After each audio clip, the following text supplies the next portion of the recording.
It was a cold Tuesday morning in October 1979 when Anthony DeLorenzo first walked through the doors of Castellano & Sons accounting firm in Lower Manhattan. The autumn wind swept through the narrow streets of the financial district, carrying with it the scent of roasted chestnuts and the distant hum of Wall Street's relentless pulse. Anthony was 28 years old, thin-framed with wire-rimmed glasses that sat perpetually crooked on his nose. He carried a brown leather briefcase that had seen better days and wore a gray suit that blended perfectly into the sea of anonymous office workers flooding the sidewalks each morning. No one noticed him, and that was exactly how he liked it. Anthony had graduated summa cum laude from City College with a degree in accounting, but his genius wasn't the kind that demanded attention. While his classmates dreamed of corner offices and expense accounts, Anthony found beauty in the silent language of numbers. To him, a ledger wasn't just columns of debits and credits. It was a story waiting to be read, a puzzle where every piece mattered, where every discrepancy whispered secrets that others were too busy or too arrogant to hear. The firm that hired him was small, respectable, and unremarkable.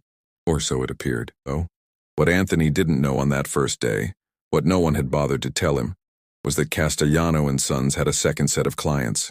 Clients who paid in cash. Clients who never came to the office during business hours. Clients whose names appeared in the newspapers but never in connection with anything legitimate.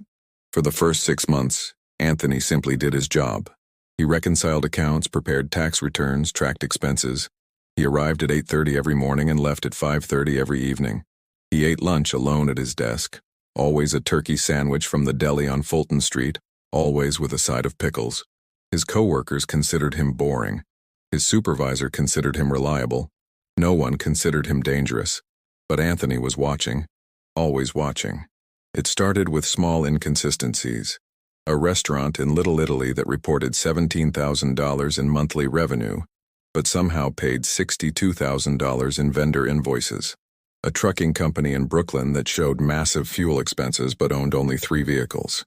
A construction firm in Queens that employed 47 workers on paper, but whose payroll taxes suggested a staff of 12. Anthony didn't raise alarms. He didn't ask questions. He simply took notes. In a small spiral notebook that he kept in his briefcase, he recorded every anomaly, every pattern, every thread that didn't quite fit the fabric of legitimate business. At night, in his studio apartment in Astoria, he would transfer these observations to larger ledgers, creating his own private accounting of the accounts he was paid to manage. He began to see connections.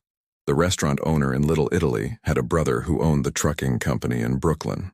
The construction firm in Queens shared a lawyer with a nightclub in the Bronx. Money flowed between these businesses like water through hidden pipes, surfacing in one place only to disappear and emerge somewhere else entirely. And then, in March of 1980, everything changed. A new client was brought to the firm. The meeting happened behind closed doors, but Anthony saw them arrive. 3 men in expensive overcoats moving with the quiet confidence of people who were accustomed to being obeyed. His supervisor, Mr. Castellano, a nervous man who perpetually dabbed his forehead with a handkerchief, personally escorted them to the conference room. 2 hours later, Anthony was called in. The office suddenly felt different. The air was heavier. Mr. Castellano's hands trembled slightly as he made the introduction. Anthony, these gentlemen represent several important business interests. They need someone detail-oriented, someone discreet, to organize their financial records. I recommended you. Anthony looked at the 3 men. They didn't look like businessmen. They looked like predators dressed in business suits. The one in the middle, tall, silver-haired, with eyes like flint, spoke with a voice that was almost gentle. We've heard you're good with numbers, Anthony. We need good, we need accurate, and we need someone who understands that what happens in the ledger stays in the ledger. Anthony understood perfectly. He nodded once. Good, the man said, sliding a manila folder across the desk. Start with these. More will come. That night, Anthony opened the folder in his apartment. Inside were financial records for a dozen businesses scattered across New York City. Restaurants, waste management companies, construction firms, import-export operations. The numbers were chaotic, deliberately obfuscated, designed to confuse anyone who might look too closely. But Anthony DeLorenzo didn't get confused by numbers. Numbers made sense to him in ways that people never did. As he worked through the night, a pot of coffee growing cold beside him, Anthony began to see what these men were really doing. This wasn't just tax evasion or creative bookkeeping. This was an entire shadow economy, a financial infrastructure that moved millions of dollars through legitimate-looking channels while hiding its true nature from banks, auditors, and law enforcement. It was money laundering on a scale he had never imagined, and they had just handed him the keys to all of it. Anthony sat back in his chair as dawn broke over the East River, casting long shadows through his small window. He removed his glasses and cleaned them slowly, methodically, the way he did everything. He thought about what he was holding. He thought about what it meant. He thought about who these men really were. And then he made a decision that would change everything. He would give them exactly what they asked for. He would organize their numbers. He would make their chaos into order. He would become indispensable, but he would also keep copies. Every single page, every single transaction, every single connection. Because Anthony DeLorenzo understood something that these powerful men did not. In the world of organized crime, everyone was afraid of bullets and badges, but no one was afraid of the accountant. No one even remembered he was in the room. And that invisibility was about to become the most dangerous weapon in New York City. By the summer of 1981, Anthony DeLorenzo had become a ghost that walked through the machinery of organized crime. The heat that summer was oppressive, turning the streets of New York into ribbons of shimmering asphalt where the air itself felt heavy with moisture and exhaust. Inside the air-conditioned offices where Anthony worked, the temperature was always precisely 72 degrees, the hum of the ventilation system providing white noise that made it easy to forget the world outside. The work had expanded exponentially. What began as a single folder had grown into filing cabinets full of records. Anthony now managed the financial records for over 80 businesses across all 5 boroughs. He had a small office now, tucked away on the 3rd floor of the building where he could work without interruption. The door had his name on it in simple black letters, Anthony DeLorenzo, CPA. It might as well have been invisible. The men who had hired him came less frequently now. They trusted him. Why wouldn't they? Anthony had turned their financial chaos into pristine order. Tax returns were filed on time. Business licenses were maintained. Bank accounts balanced to the penny. He had made their illegal empire look like a collection of legitimate, if unremarkable, small businesses. But what they didn't see, what they couldn't see, because they had never bothered to really look at him, was that Anthony was building something else entirely. In his apartment, which he had upgraded to a larger 2-bedroom in Jackson Heights, one room had been transformed into what looked like a detective's war room. The walls were covered with large sheets of paper, connected by red strings and pins. Each sheet represented a business. Each string represented a financial connection. Cash flows, wire transfers, check deposits, real estate transactions. All of it mapped out in meticulous detail. Anthony worked on this second project every night. He would arrive home at 6:15, eat a simple dinner, usually pasta or a sandwich, and then work until 2 or 3 in the morning. On weekends, he barely left the apartment. His mother called from their family home in Staten Island, worried about his health, about his isolation. "You need to meet a nice girl," she would say. "You need to have a life." But Anthony had a life. It just wasn't the kind his mother could understand. He was beginning to see the true structure of what he was documenting. The 80 businesses he managed weren't random. They formed 5 distinct clusters, 5 separate financial networks that operated independently but occasionally intersected. Each network had its own hierarchy, its own flow of money, its own patterns. And slowly, terribly, Anthony realized what he was looking at. The 5 families. The legendary Mafia families that had controlled organized crime in New York for generations. Gambino, Genovese, Lucchese, Colombo, Bonanno. The names that were whispered in newsrooms and shouted in congressional hearings. The organizations that the FBI had been trying to dismantle for decades, and they had given him access to all of their financial records. The realization hit him one night in August. He was tracing a series of payments from a waste management company in Staten Island to a trucking firm in New Jersey when he noticed something peculiar. The trucking firm made regular payments to a holding company. That holding company had 6 subsidiary businesses. Those subsidiaries made payments to 3 different construction firms, and those construction firms paid protection money, disguised as consulting fees, to a shell corporation that funneled money back to the original waste management company. It was a circle, a closed loop designed to move money, clean it, disguise its origins, and distribute it to the people at the top. And Anthony could see all of it. He sat at his desk in the small hours of the morning, the only light coming from his desk lamp, and felt something he had never felt before. Not fear, exactly, but a profound awareness of standing at the edge of something immense. He was an accountant from Queens, the son of a postal worker and a seamstress, and he was holding in his hands the financial blueprint of the most powerful criminal organization in American history. What was he supposed to do with this? The question haunted him through the fall of 1981 and into the winter. He continued his work at the firm, continued his meticulous documentation at home. But now he was thinking beyond just recording. He was thinking about what came next. The problem was trust. If he went to the police, how could he prove the information was genuine? How could he protect himself from retaliation? The men he worked for weren't just businessmen. They were killers. They had buried people in the foundations of buildings, dissolved bodies in acid, made entire families disappear. And Anthony was a thin accountant with glasses who had never thrown a punch in his life. But he also knew something they didn't. The numbers never lied.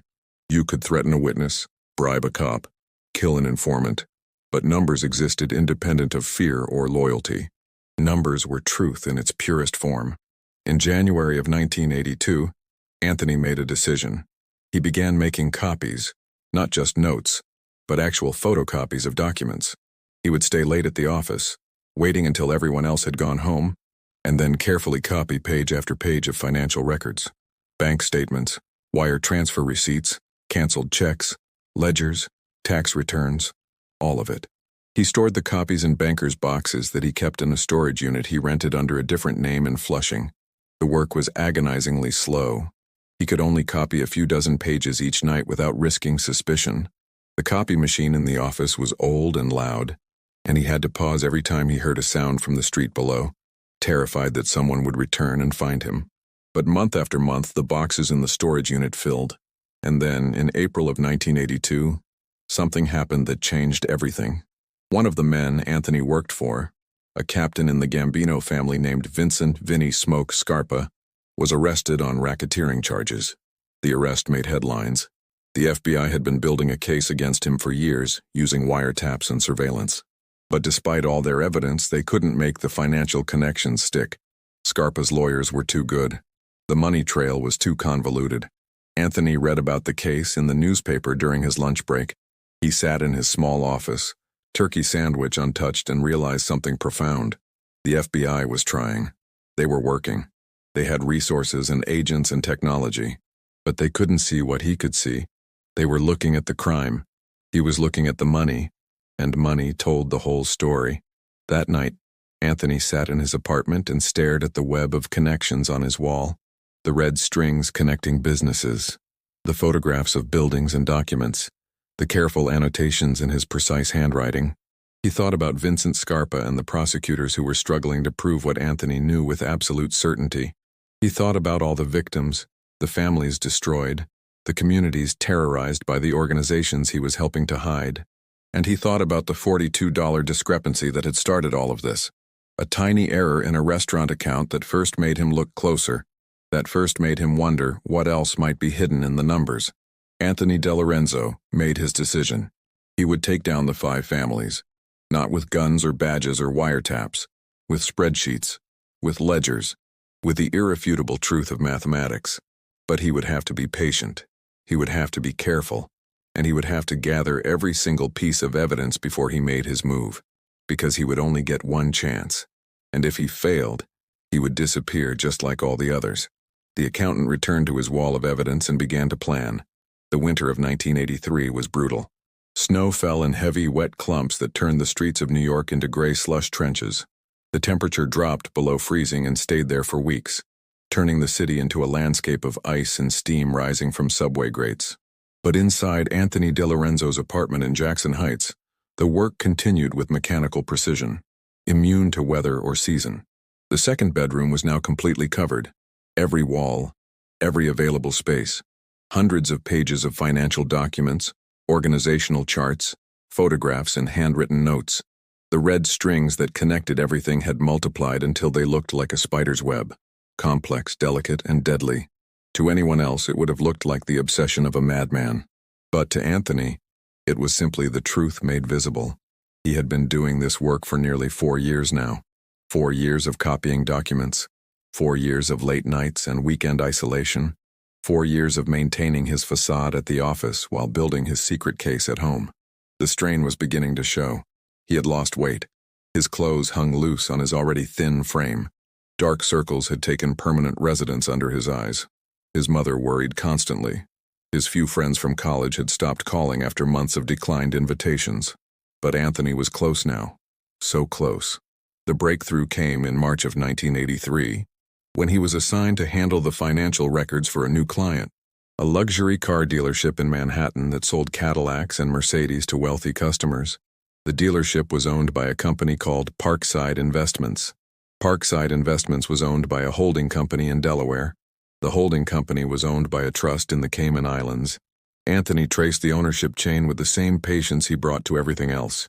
It took him 3 weeks of cross-referencing bank records and corporate filings, but eventually he found it.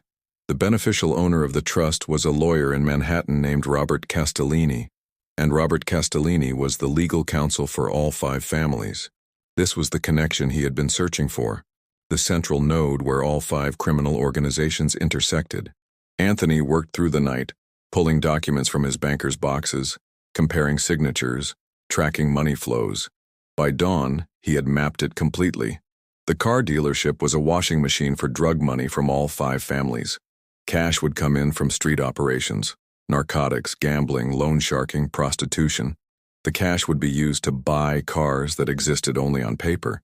The dealership would then sell these phantom cars to other shell companies, generating clean checks that could be deposited in legitimate banks. The money would then flow through Parkside Investments and its network of subsidiaries, emerging as apparently legal business income. It was elegant, it was sophisticated, and it connected all 5 families to a single prosecutable conspiracy. Anthony sat back in his chair as the sun rose over Queens, casting long shadows through his window. His hands were trembling, not from fear, but from exhaustion and the sheer magnitude of what he had found. He had the entire structure now. He could trace money from street corners in the Bronx to penthouse apartments in Manhattan.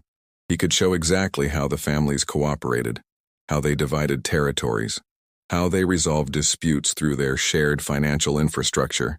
He had everything. Almost. The final piece came in May, when Anthony was asked to attend a meeting at a restaurant in Little Italy. This was unusual. He almost never met with the clients directly, but his supervisor insisted it was important, and Anthony had learned never to refuse. The restaurant was called Vittorio's, a small family-owned place on Mulberry Street that had been there since the 1920s. Anthony arrived at 2 in the afternoon, when the lunch crowd had dispersed and the dinner preparations hadn't yet begun. The owner, an elderly man with white hair and sad eyes, simply nodded toward a back room when Anthony gave his name. Inside, 4 men sat around a circular table. Anthony recognized 3 of them from the files he had been studying for years. They were bosses, actual bosses of 3 different families. The 4th man he didn't know. Middle-aged, impeccably dressed with the kind of face you would forget 5 minutes after seeing it. "Sit down, Anthony," one of them said. His name was Salvatore Sally Three Fingers Agostino, and he was the underboss of the Genovese family. "We wanted to thank you personally. You've done good work for us, very good work." Anthony sat, his briefcase on his lap, his hands folded over it. "I just do my job." "Exactly," Sally said, smiling. "You do your job. You don't ask questions. You don't gossip. You're smart, but you're not ambitious. You know what that makes you?" "Reliable," Anthony said quietly. "Perfect," Sally corrected. "It makes you perfect, which is why we're going to expand your responsibilities. Giuseppe here," he indicated the man Anthony didn't recognize. "He's going to give you records for some new operations. Very sensitive, very important. We trust you, Anthony. Don't make us regret that." Anthony nodded. Inside, his heart was racing, but his face showed nothing. "I understand." They talked for another 20 minutes. Vague discussions of business expansion, new opportunities, the importance of discretion. Anthony listened and nodded and said very little. When the meeting ended, Giuseppe handed him a leather portfolio. "Everything's in here. Take your time with it, but don't lose it." Anthony took the portfolio, thanked them, and left. He didn't open it until he was back in his apartment that evening. Inside were financial records for operations he had never seen before, international money transfers through banks in Switzerland and Panama, real estate purchases across the Caribbean, investment accounts that moved millions of dollars every week. This wasn't just the 5 families of New York. This was their connection to organized crime operations across the entire country and beyond. This was the evidence that would bring down not just local bosses, but the entire national structure. Anthony spread the documents across his table and felt something he hadn't felt in years. Genuine fear. He had thought he understood the scope of what he was documenting, but this was bigger, so much bigger. These weren't just criminals. This was an empire, and they had just invited him into the inner sanctum. For 3 days, Anthony didn't sleep. He photocopied everything in the portfolio, working through the night at his office with the door locked. He integrated the new information into his wall of evidence, drawing new connections, revealing new patterns. The web grew more complex but also more complete. By June of 1983, Anthony DeLorenzo had assembled the most comprehensive documentation of organized crime operations ever compiled by a single person. He had 4 years of financial records, thousands of documents, and a complete map of how the 5 families operated, cooperated, and controlled their empire. He also had a decision to make. The question wasn't whether to go to the authorities anymore. The question was how to do it without getting killed. Anthony spent weeks planning. He made backup copies of everything, storing them in different locations across the city. He wrote a detailed letter explaining who he was, what he had, and how he had obtained it. He researched FBI agents who had worked on organized crime cases, looking for someone with a reputation for integrity and discretion. And finally, on July 15, 1983, Anthony DeLorenzo picked up the phone in his apartment and dialed a number he had memorized but never called. FBI New York Field Office. A voice answered. "I need to speak with Special Agent Michael O'Brien," Anthony said, his voice steady despite the trembling in his hands. "Tell him I have information about the 5 families, all of them, and tell him I can prove everything." There was a pause. Then, "Can I have your name, sir?" Anthony looked around his apartment at the walls covered in evidence, at the years of work that had consumed his life. He thought about the men who trusted him because they thought he was nobody. He thought about all the victims who deserved justice. He thought about the $42 discrepancy that had started everything. "My name is Anthony DeLorenzo," he said, "and I'm ready to bring them all down." Special Agent Michael O'Brien didn't believe him at first. Nobody would have. The FBI had been fighting organized crime in New York for decades, deploying hundreds of agents, spending millions of dollars on surveillance and wiretaps, risking lives with undercover operations. And now a nervous accountant in an off-the-rack suit was sitting in an interview room, claiming he could take down all 5 families with spreadsheets? It sounded insane. The meeting took place on July 18, 1983, in a secure room at the FBI's New York field office in Lower Manhattan. O'Brien was a career agent, 20 years on organized crime, with gray spreading through his dark hair and a face that had seen too much to be easily impressed. He sat across from Anthony with 2 other agents, a legal pad in front of him, his expression skeptical. "Let me get this straight," O'Brien said.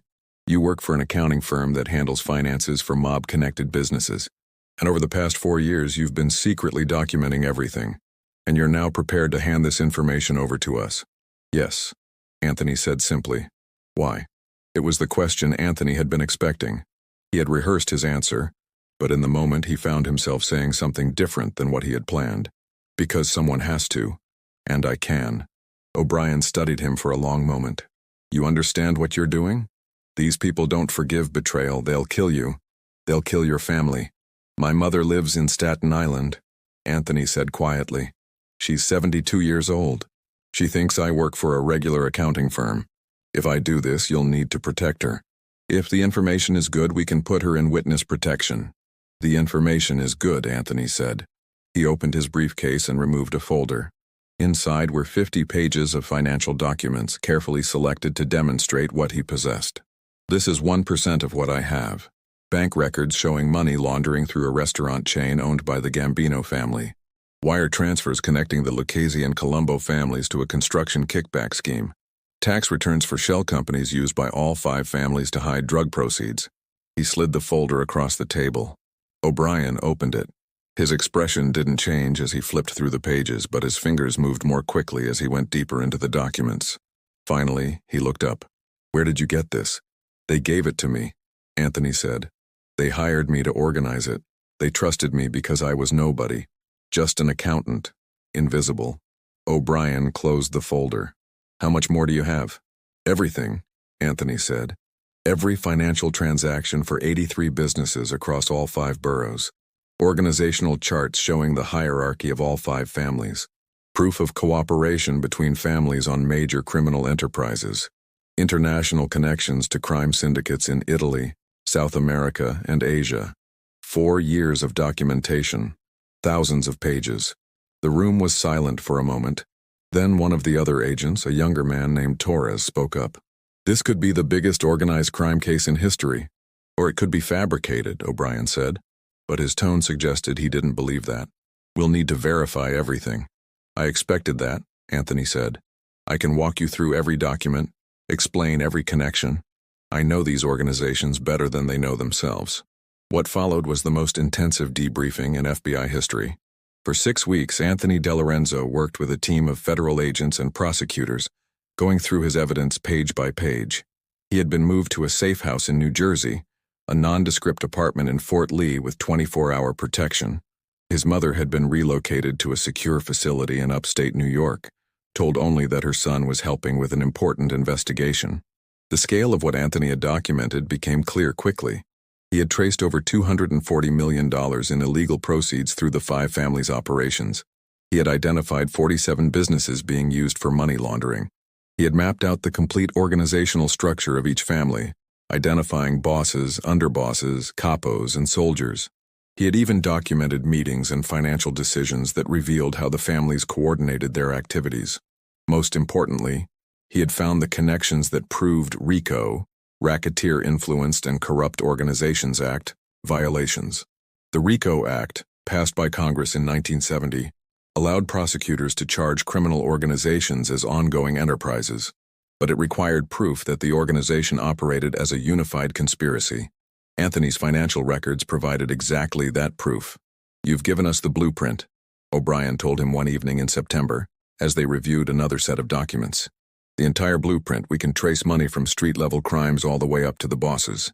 We can show how they work together, how they divide territory, how they resolve disputes. This is, he trailed off, searching for words. Unprecedented, a prosecutor named Sarah Chen finished. She was part of the U.S. Attorney's Office, assigned to help build the case. In 30 years of RICO prosecutions, we've never had evidence this comprehensive. You've done what hundreds of agents couldn't do. Anthony didn't respond. He just nodded and returned to the documents. He had learned not to think too much about the magnitude of what he had done. If he did, the fear would paralyze him. The indictments came down on November 15, 1983. It was the largest coordinated operation against organized crime in American history. Over 300 FBI agents executed simultaneous arrests across New York, New Jersey, and Connecticut. 47 defendants were charged with RICO violations, including 11 bosses and underbosses from all 5 families. The news exploded across every media outlet in the country. The New York Times headline read, "Massive FBI sweep targets Mafia leadership." Television news showed footage of handcuffed men in expensive suits being led from their homes, from restaurants, from social clubs that had operated openly for decades. But what shocked the criminal underworld more than the arrests was the evidence. The prosecution announced they had financial records proving a decades-long criminal conspiracy. Complete financial documentation. Bank records, tax returns, wire transfers, corporate ownership chains. Everything. And nobody could figure out where it came from. Anthony's identity was kept secret.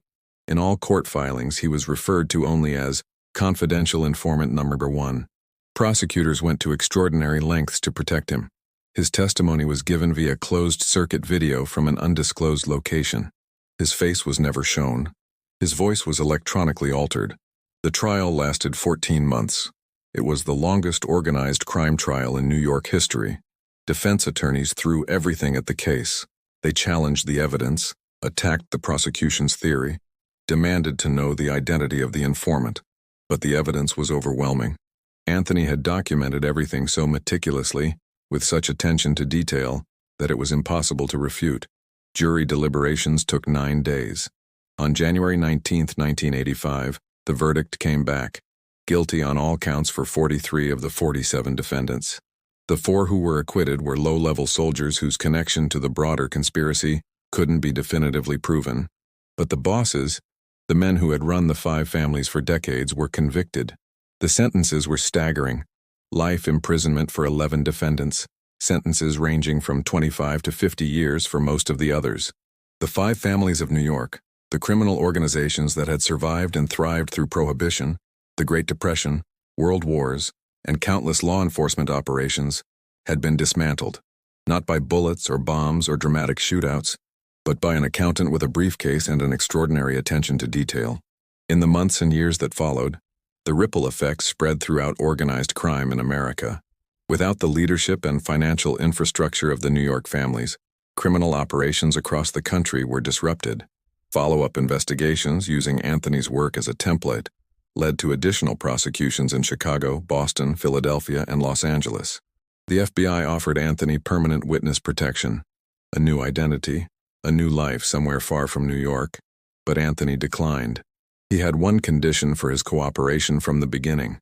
When it was over, he wanted to disappear on his own terms. In April of 1985, Anthony DeLorenzo vanished. The FBI facilitated his departure, but they didn't control where he went or what identity he assumed. Even they don't know where he is. Some say he moved to a small town in the Midwest, working as an accountant for a local business, living quietly under an assumed name. Others claim he left the country entirely, starting a new life in Australia or New Zealand. There are rumors he's still in New York, hiding in plain sight, just another anonymous face in a city of millions. The truth is, nobody knows. And that's exactly how Anthony DeLorenzo would want it, because he understood something fundamental. The most powerful weapon isn't the one that makes the most noise. It's the one nobody sees coming. 30 years after the trial, a journalist named Marcus Webb was researching a book about organized crime in 1980s New York. While digging through old FBI files that had been declassified, he found a single-page memo dated July 18, 1983. It was a preliminary assessment written by Special Agent Michael O'Brien after his first meeting with confidential informant number 1.